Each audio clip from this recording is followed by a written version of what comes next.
Hi, this is Melonie with Brands with Fans, and we're doing our first blog interview with Cindy from The Pulse.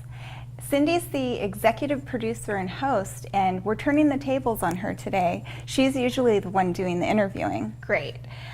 So I'm a brand, and I want to get started in video. What do I do? What should I think about? That's a tough question, huh? That's probably what scares most people when they're trying to put this together. I would say what you want to do is you want to do some research on the video companies. There's a lot of different video production companies out there. Do your research, find out actually what they're going to be offering you. Okay. What types of services. So, you know, what are they going to do? Are they just going to come out and film your video and give it to you? Are they going to help you with a storyboard? Are they going to help you create exactly what message you want to get across? You know, you might need to hire a video company and a marketing company to help you deliver the right message. Right. So you have to be really sure about that. So, you know, there's definitely a checklist.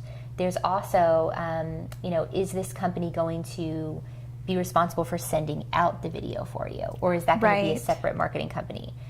You want to find out if there's hair and makeup. You know, obviously you're going to be on a video. What do you do about hair and makeup? Is that something that you're going to organize? Is there a third party that's going to organize that for you? So there's a wardrobe. Exactly. What are you going to wear? So I mean, really, you need multiple outfits to test, especially if it's a green screen. I learned that lesson. Right, and you don't learn that until you try it. Right. So I think the main thing is just doing your research, find out what each video company is going to actually offer and what they're really going to be doing for you. Because you want to deliver the right message. You know, you want to make sure you have the right points. You want to have a director of a video too. You want to have somebody that's running the show. Right. That's really important. I mean, I can only speak to what we do. I mean, at the Pulse, we're a full service. So that's a big thing. Is it a full service company where they're going to help you with the storyboard, they're going to help you with the script, they're going to help you with, you know, producing it, or are you going to have to go to a few different avenues to get that finished product? It's the difference between pulling your own team together or going to someone who can do it all for you, full service versus I have this video guy who knows how to shoot. And believe me, I've made my own mistakes in that you really don't know what you're getting into until you do it the first time. But it's good to have someone knowledgeable from figuring out, you know, starting with, you should always start with what's the goal, who's the audience, and that's a good place to start. But if you don't start there, you're going to be in this messy place of what are we trying to do with this video, and understanding what it's going to accomplish and where it's going to be placed. Right. You know, even for this video, we thought through, this is on our blog, so what are people experiencing? How are they looking at this? What types of things would we say, because it's in the context of being here on Brands with Fans. And what are they taking away from the video? Exactly. Exactly. So I think it's important. Do your due diligence. There's a lot of great companies out there. You just have to be smart, and then also budget that. You know, do I need hair and makeup? That's additional? Maybe, you know, that's a different part of the budget. Just make sure you know kind of where you're spending and what you're getting for those dollars. But at the end of the day, the video is worth it. You know, to have it done. Just make sure you know you've got it budgeted out and you've done your research.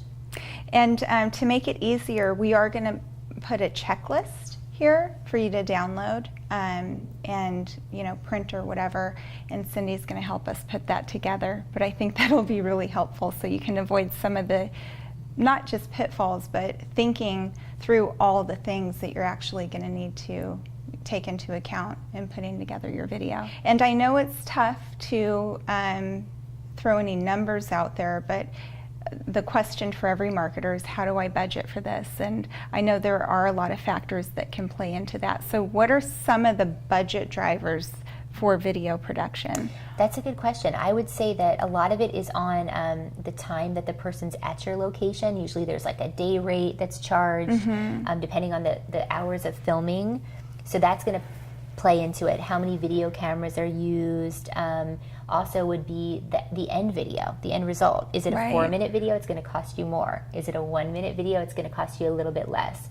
But then there's the editing and the post-production. There's a lot that goes into it. Any fancy stuff going on, and the graphics and the After Effects. I mean, it really depends on effects, the panache, or the what you really want in that video. And the talent, right? And the talent, right? And that's the other thing. Like sometimes with a video, maybe they want a voiceover. Maybe they want a host on there instead of having themselves on video. Right. So those are all different things which we can put in the checklist for everybody, but those are things to consider because some people don't want to be on camera and some people do. Right. So that's something that the finished product would cost you a little bit more, but overall might be a more professional piece for you. Yeah, so we've already avoided the biggest mistake, not doing a video. Thank you, Cindy. Thank you so much. It was so fun. It was. Cheers. Oh yeah, till next time.